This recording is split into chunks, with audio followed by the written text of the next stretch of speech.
All right, so let's get this party started. Welcome to all of you to our TPM Academy Interest webinar. I am Jamie Francis with the U.S. Chamber of Commerce Foundation, and I have the great pleasure of overseeing the Talent Pipeline Management Initiative and the TPM Academy and the National Learning Network. Today, we're going to talk through the opportunity for you all to join our next cohort of the TPM Academy Cohort 19, which will kick off in January. Our applications are now open and they will be due on January 7th. So this time together today is just to make sure that any questions that you all might have about the Academy experience, the application process, as well as your opportunities to connect with the National Learning Network as part of that community once you go through a TPM Academy, that all of those questions are answered and that you go into this application process feeling really confident. If you wouldn't mind muting yourselves for now, but please feel free to use the chat function or interrupt me in the case that you have any questions, and I will definitely reserve time at the end for audience question as well. So the things that we hope to accomplish today, talking about what TPM is. For some of you, you may have some background or familiarity with TPM based on colleagues who have gone through the Academy or anything that you might have read about the initiative.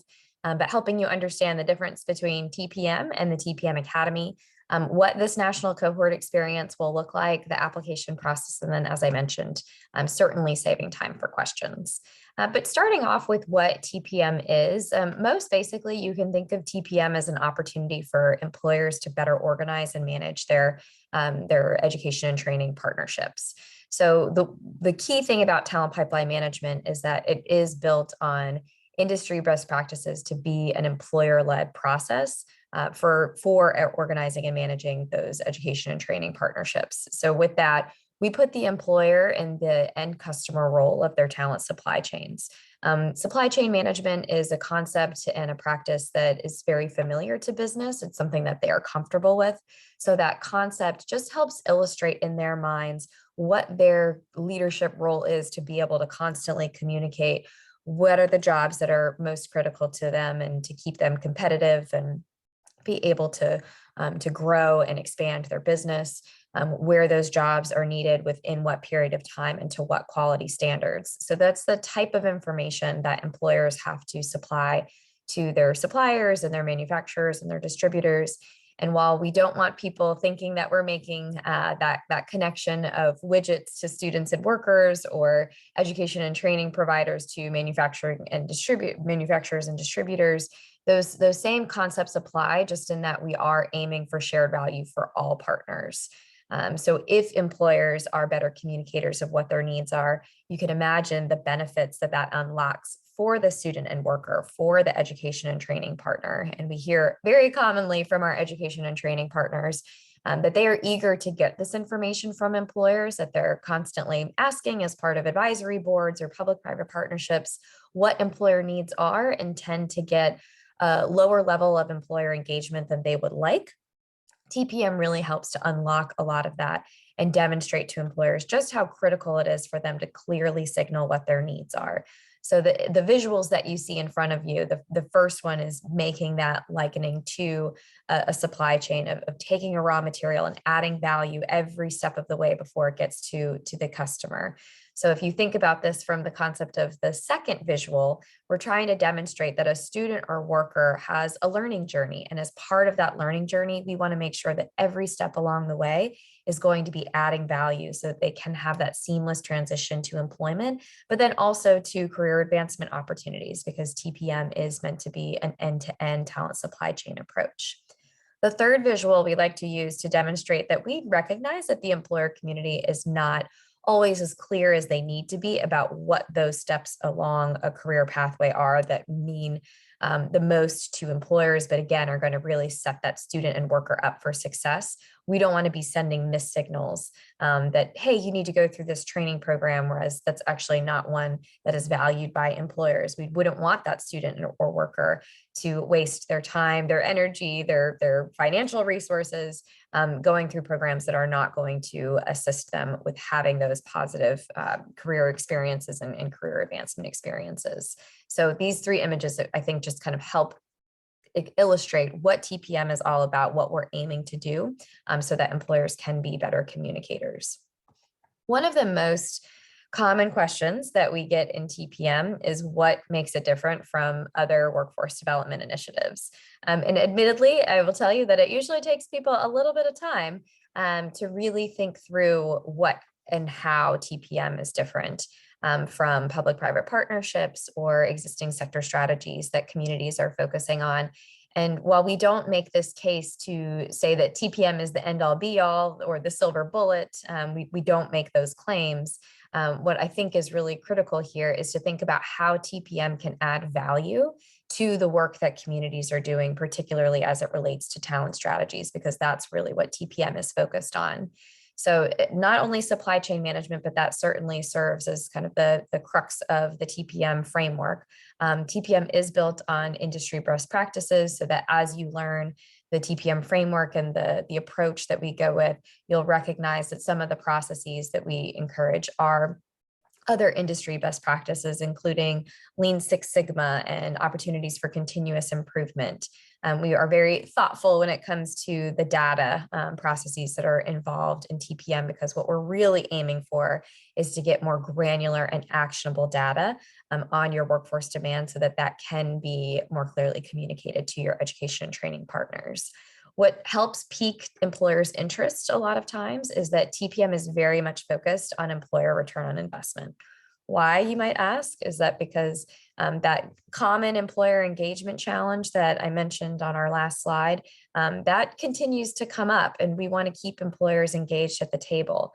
If they are not seeing returns as in terms of an investment of their time and their financial resources, then it's unlikely that they will stay engaged in the long term. So by really focusing on an employer return on investment and asking them what success means to them, that's how we're going to keep those employers engaged and really leading this process, because TPM is very authentically employer-led.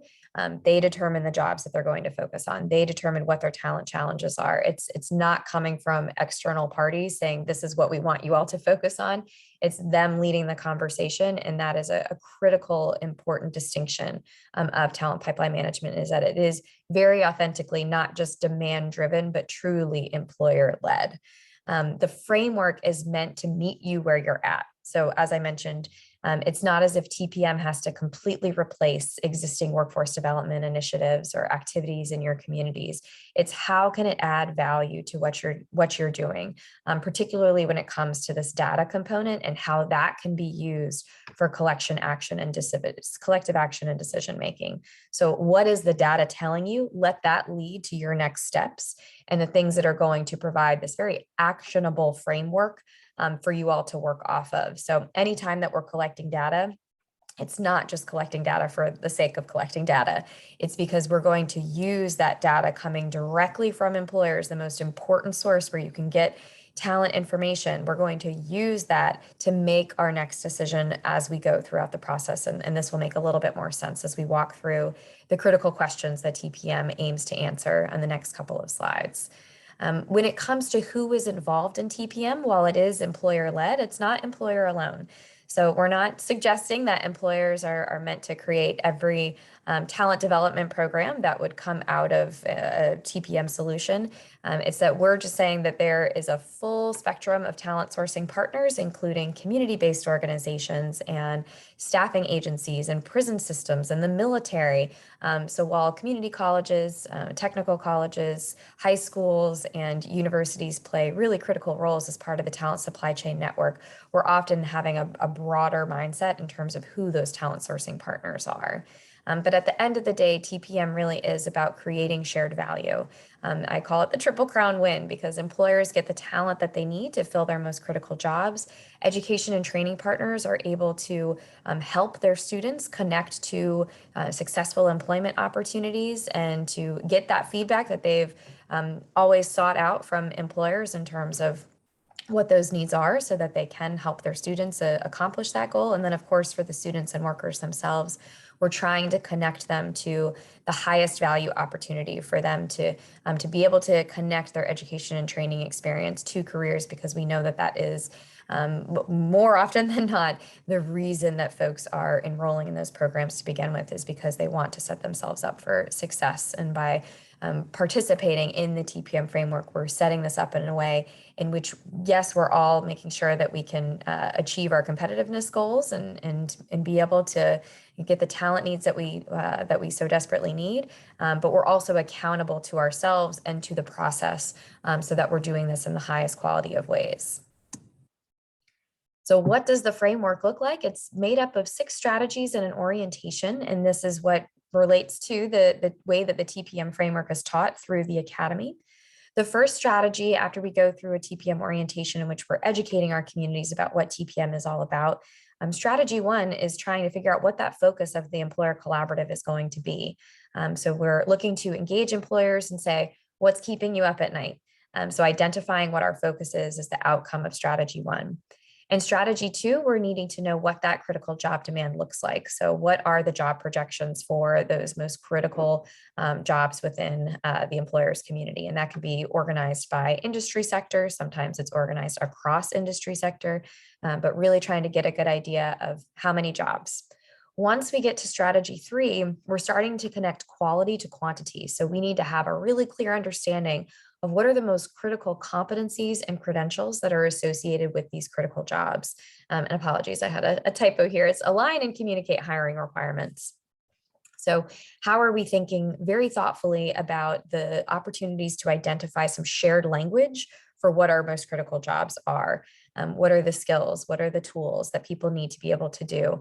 And are we sending some missed signals out there, some miscues in terms of what our requirements are? It says a lot to a person when you're seeing a skill that is preferred or required, and that's not necessarily essential for that critical job. So we need to be really thoughtful as we think about the communication and signals that we're sending to the broader talent marketplace. As we step into strategy 4, we're starting to think about our talent sources, both existing and potential.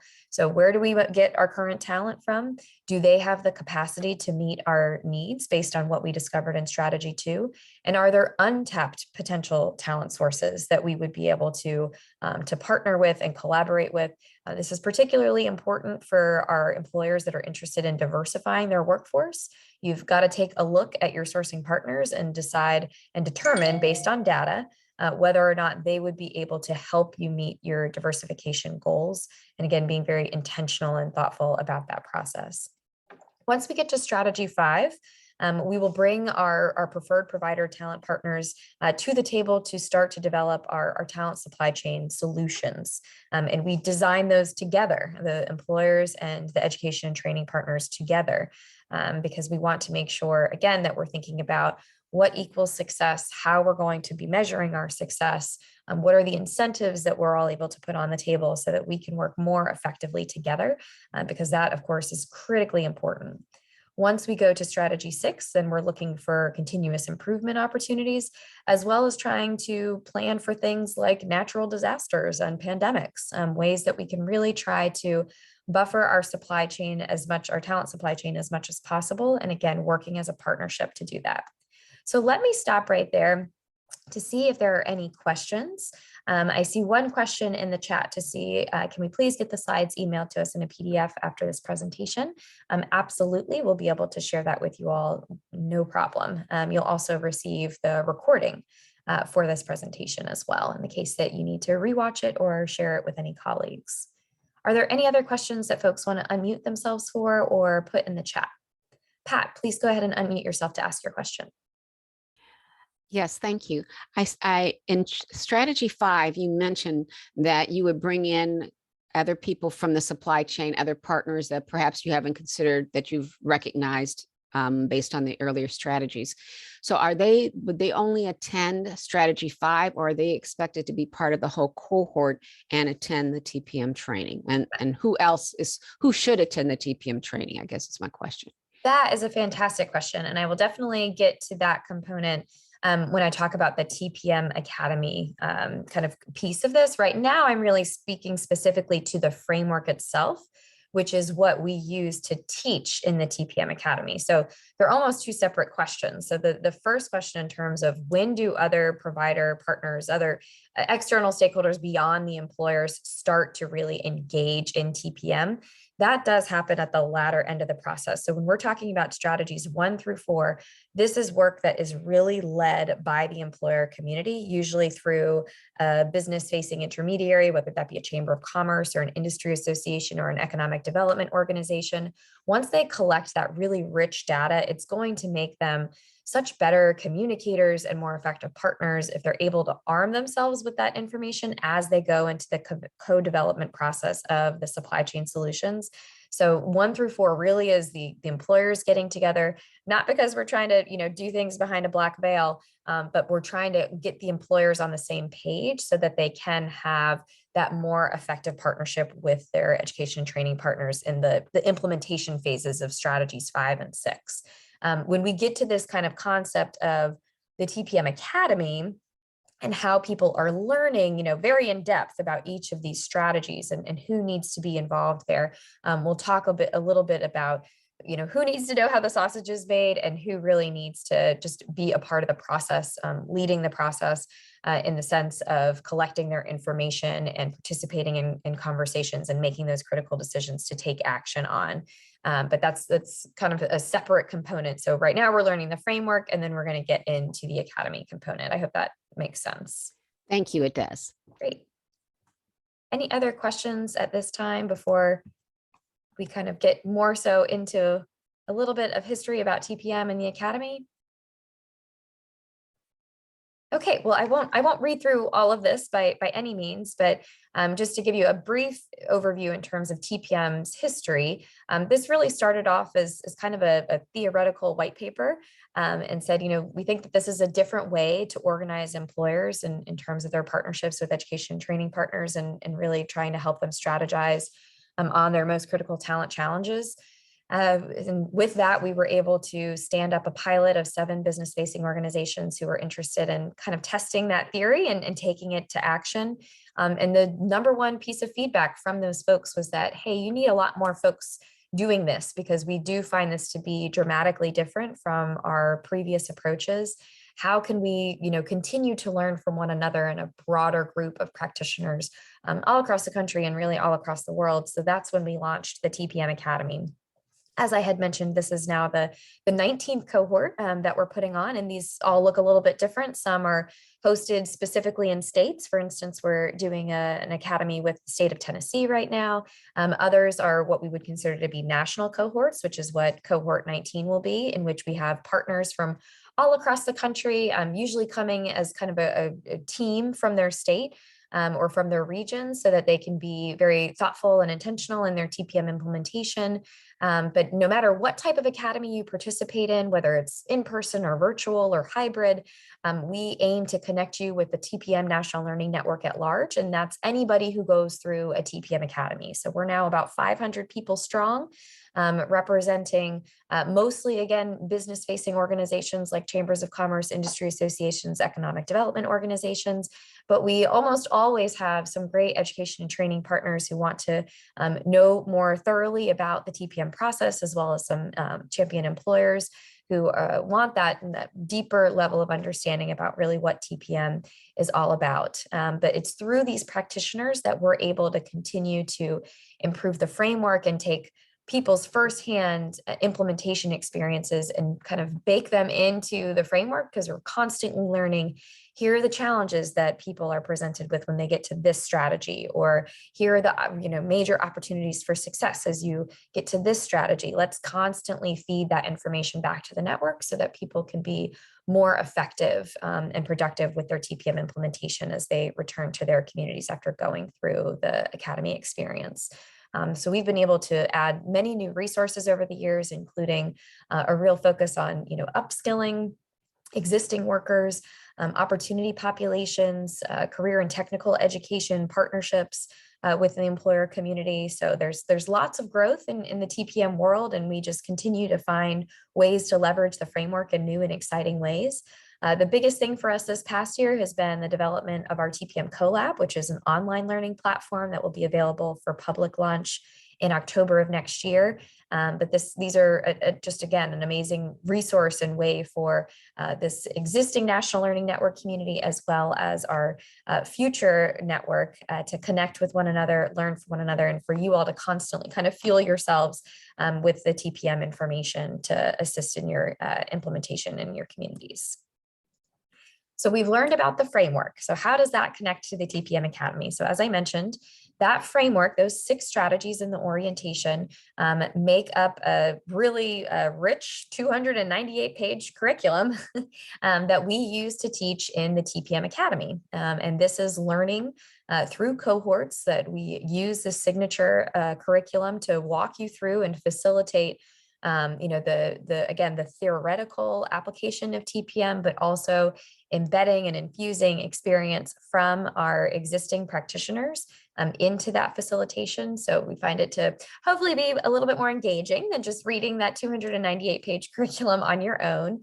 But we do this through small group discussion, large group discussion. There are exercises and case studies baked into the curriculum to really help bring the TPM framework to life for you. And that's the benefit of going through the TPM Academy is bringing that curriculum to life, but most essentially having that opportunity to network with your peers. And even in this virtual platform and world that we live in now, we found ways and various interactions and opportunities for you all to connect with your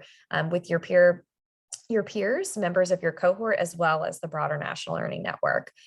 We do bring on our TPM faculty, so folks that have been through the academy themselves and are now TPM practitioners to help us with teaching the academy experience. And we find that to be a really rich opportunity for you all to learn directly from people who have firsthand been implementing TPM. So it's taught by both the Chamber Foundation staff as well as our TPM faculty. And then one of the key features of participating in an academy is getting access to our TPM web tool, which is a customized suite of tools that complement each of the strategies that we discussed as part of the TPM framework. So for instance, I talked about how in strategy 2, we're identifying, critical job demand.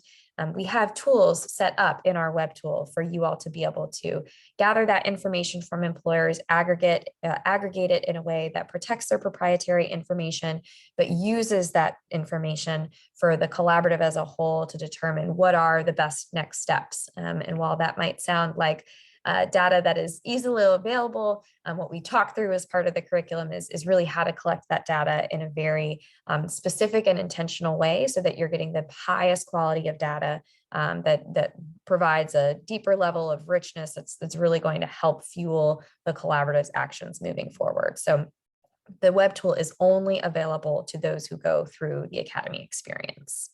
So again, I'm going to stop right there. So just to make sure that I am answering all the questions. So I see one question from Marcella. You mentioned that employers stated this process framework was different from what they were doing before. Can you briefly mention what they were doing, what their process was before TPM?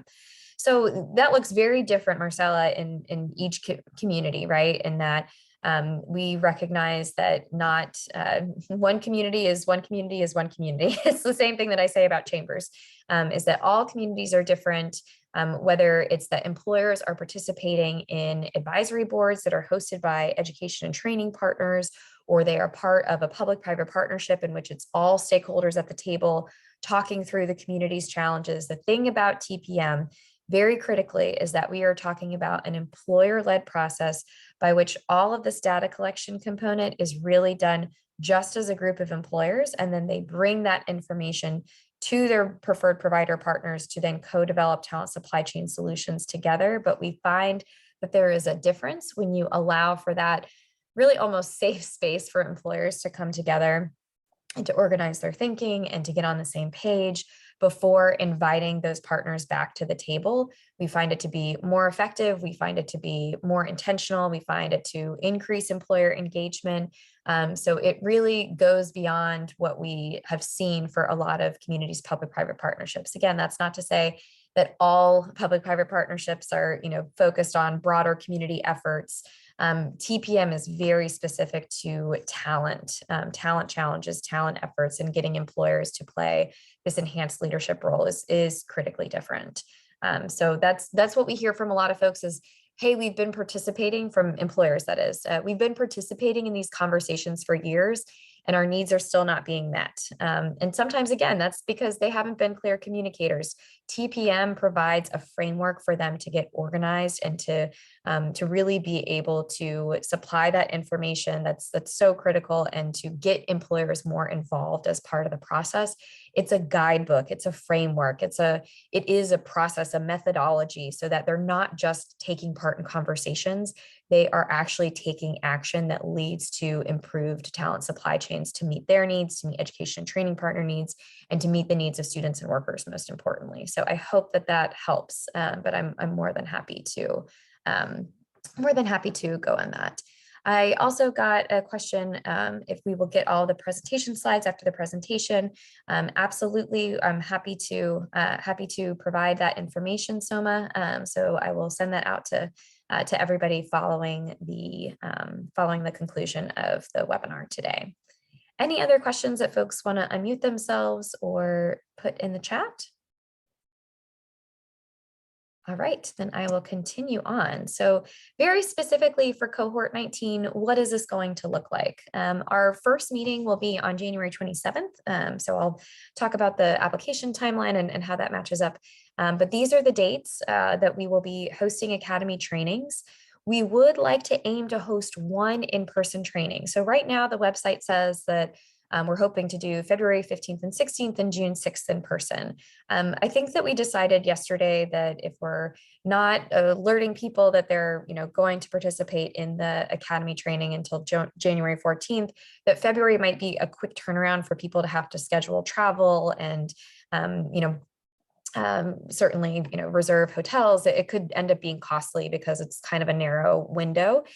So what I'm thinking is that we will actually decide as a cohort whether or not you all would like to meet in person in April or in June for your collaborative presentations. And I'll talk about the collaborative presentations and what that means, but I just think that that might be a better way to engage you all in the process, is to have you all determine what you feel most comfortable with. But the majority of these trainings, you can certainly count on January's, February's, and March's being virtual academies. And we'll be able to send you all the exact times for these trainings, but they're typically about 3 to 3.5 hours per day.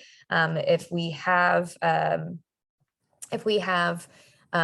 people who are participating virtually, or all of you will be participating virtually at that point in time. But if we have a web tool component, that sometimes extends a training day, but that's usually just one of the 2 days for each meeting. So again, we'll be able to supply more information in terms of the exact timing, but you typically count on 3 to 3.5 hours worth of a sit down time for each training day. But we pace these out. So the January 27th meeting is when you learn the TPM orientation. The February meeting is when you'll learn all about strategy 1 of organizing for employer leadership and collaboration. The third meeting are strategies 2 through 4. That's the data collection. So projecting critical job demand, aligning and communicating job requirements, hiring requirements, and then analyzing your talent supply. That will all take place in March. The fourth meeting in April is dedicated to strategy 5. And then the final training in May is strategy 6, engaging in continuous improvement and resiliency planning. Our collaborative presentations will take place on June 6th. So again, depending on which training we do in person, we will kind of decide as a group, and we'll be able to give you all plenty of notice in terms of what the timing will be, because obviously if we're meeting in person, it won't just be 3 to 3.5 hours. It would likely be more of an all day get together. So more information on that coming soon, but we aim to be in person. If folks feel uncomfortable with that, we could determine that, we'll do everything virtually. But in the case that people are starting to feel comfortable, believe me, we would be following the strictest of protocols and guidelines to make sure that folks feel safe. And then if any participant does not feel safe traveling, then we would make the in-person convening available as a hybrid. But we would want to kind of gauge how many folks are interested in meeting in person versus how many would feel uncomfortable doing so. So we'll be kind of a bit flexible as that goes. So in terms of beyond the academy experience, what else does involvement in the National Learning Network look like? And each year we host two National Learning Network summits. So these are a couple of pictures from those summits in which we highlight the existing work of our TPM practitioners across the country so that, again, the peer-to-peer learning being so critical so that you all can learn from one another. Those are hosted typically in May and October. I think we've even already set our dates for this coming year. It's whether it's in person or virtual, it's not something that costs you any money to participate in. It's more so just about trying to provide an opportunity for you all to get together and to learn from folks from your cohort as well as other cohorts. We host an annual Talent Forward Workforce Conference that we usually try to engage our National Learning Network members in. You can see my friend John Legend, who participated in our 2019 event, but really thinking through the most critical talent challenges and strategies that can come from great partners like yourselves. We do host quarterly webinars with our National Learning Network. These are usually just ways for us to share what's going on in the network, sometimes highlight a partner and their work to demonstrate TPM implementation in communities. We do special topic webinars, sometimes organized by industry or a specific interest area. So for instance, for those that are especially interested in diversifying their workforce, what are ways that you can leverage the TPM framework to do so?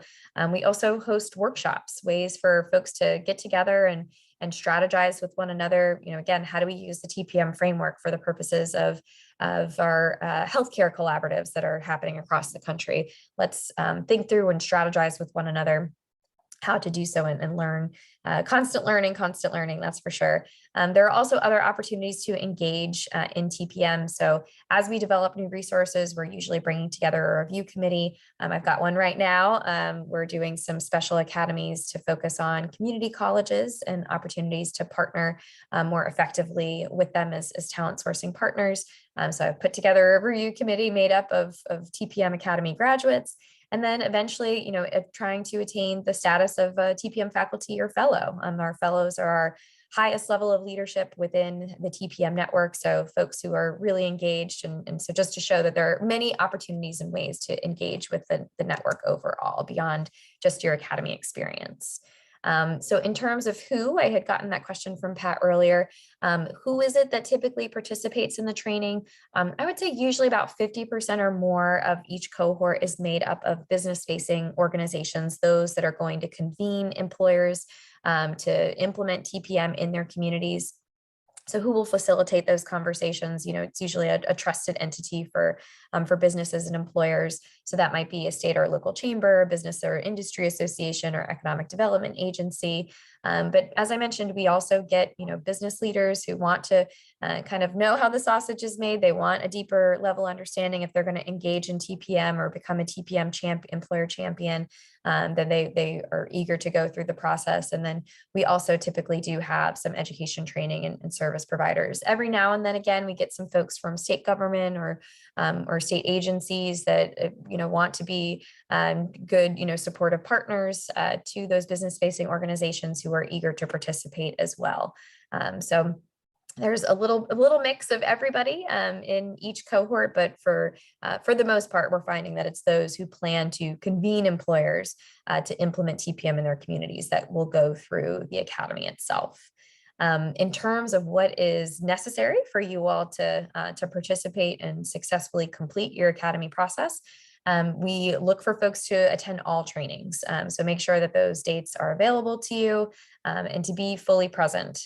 So to demonstrate that you can be fully present is we ask for a written statement of support from your CEO. If you are CEO, then a board chair would certainly suffice, but we just want to make sure that there is organizational wide buy-in for you to participate in this process. We know how hard it is right now.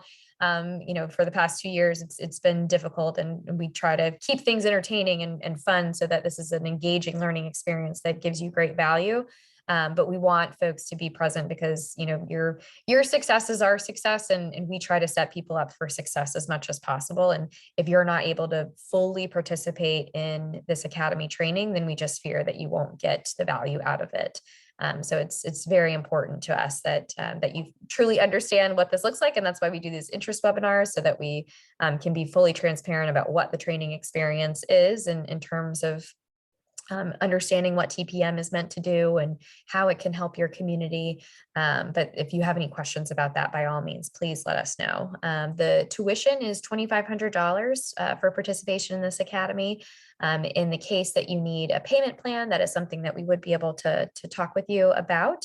And participation in this experience does include an employer collaborative project. The Employer Collaborative Project we introduced when we had to switch to virtual trainings as a result of the pandemic, because we were looking for an opportunity for you all to get to network with one another, get to know one another, but most importantly, that we can equip you with the tools that you need to be able to successfully implement TPM in your communities. So this requires a little bit of homework after each training, but it's not meant to be a major arduous lift from folks. So please do not interpret that, oh my gosh, they're going to want me to do, they're going to want me to invest hours and hours of additional work beyond the training. That's not what this is meant to be. It's just meant to help cue you up for success. And we can provide you all with a kind of an outline in terms of what that looks like. So in terms, I see that there are a couple of questions coming through and I will answer those. I just want to make sure that I highlight for you all that we'll have a maximum of 30 participants. We use a scoring rubric to evaluate your applications. And basically we're trying to make sure that we understand, what does your community skills gap challenge look like? Do you understand the TPM methodology and how it might add value to what you've got going on in your community? Because again, we want to be very transparent. TPM is not a silver bullet, but what it aims to do, of course, is to solve talent challenges with the leadership of employers. What your potential impact is in your community, and then who are your partners? Do you have the buy-in of your partners to implement TPM in your community? So the application process, it's available on the website that you all used and probably to get this registration for our interest webinar. Please make sure that you're clicking all three of the requirements in terms of your acknowledgements and signing, so that that is a part of our application review. And then very importantly, we need to make sure that you not only have your CEO statement of support answering your questions about you and your organization, but that you fully submit.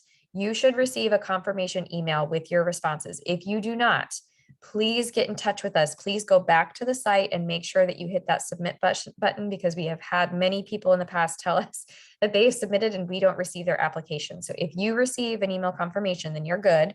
If you do not, within a couple of hours, even 2 hours, please email us at workforce@uschamber.com and we'll help walk you through that. But your applications are due on January 7th, and we will notify folks within the week whether or not they have been accepted into the academy. But I recommend, if you can, copy the questions in advance, put them in a Word document, and then transfer it over to the website if you're worried about losing your work. But that is hopefully a helpful way to make sure that your answers have been submitted. So the questions are pretty basic, but we do want, we want to get to know you. That's the whole point, is we need to understand who you are, how you come at this work, to make sure that we'll be able to help you through it. So a couple of other questions that have come through.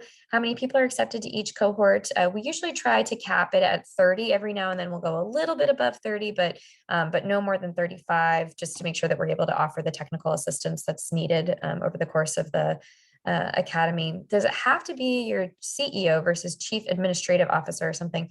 I think as long as it's a C-suite level person that is going to be kind of a helpful advocate for you in implementing this work once you have gone through the training.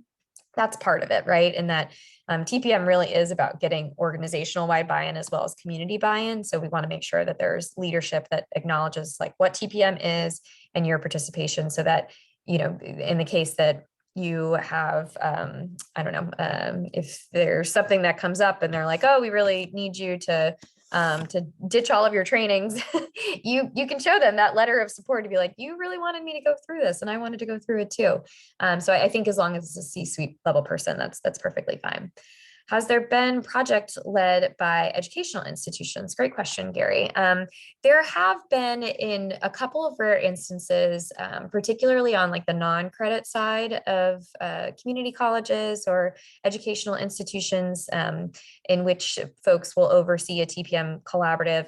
The key there is that, again, I had mentioned this before, is we want to make sure that businesses are going to trust handing over their, their confidential proprietary information over to an organization. So even though that proprietary information is not going to be shared either with the collaborative or, or with any other external stakeholder, because everything that we do is reported in the aggregate, you still have to have that trust. And so you can imagine that if it's one education provider bringing together a group of employers, that might make it difficult for other education training partners to participate in the development of the solutions. There's, some kind of conflict of interest there.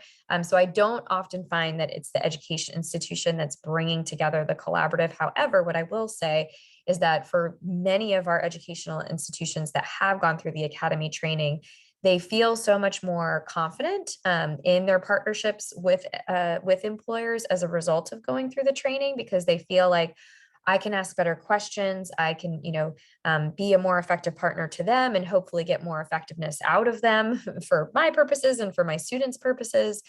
So there's certainly benefit to educators going through the academy training, though they aren't usually the one that are bringing together a collaborative. So I hope that was helpful. Is this the only national cohort for 2022? If you want to host a local cohort, what is the process? Usually we have at least 2 national cohorts each year. Next year will be a little bit different because of the launch of TPM CoLab. That takes up kind of a lot of staff resources. So as of right now, this is the only national cohort that will kind of exist in this framework. It could be when we launch CoLab in October, you could kind of think of that as a potential national cohort. If you want to host a local cohort, I'm happy to provide you with kind of an overview in terms of what the costs are to do that. So I can either send that to you in a separate email if you want to send me your email, Pat. But typically, just to give you a ballpark figure, to do so in a virtual setting is $50,000. And to do so in an in-person setting would be $100,000. And that's for training for between 20 to 30 people. And it would require the host to, in the case that you're doing in person, to pay for the kind of event costs that would be associated in terms of catering and whatnot. When is the next cohort? At this time, we do not have any dates for any additional national cohorts. As I mentioned, the TPM CoLab will launch in October. So that would be the online learning platform in which you're doing e-learning, so self-paced learning with some virtual instructor-led training as an option. If you have multiple people applying from an employer collaborative as part of our application, how can we know that the 5 of us are applying together? Great question.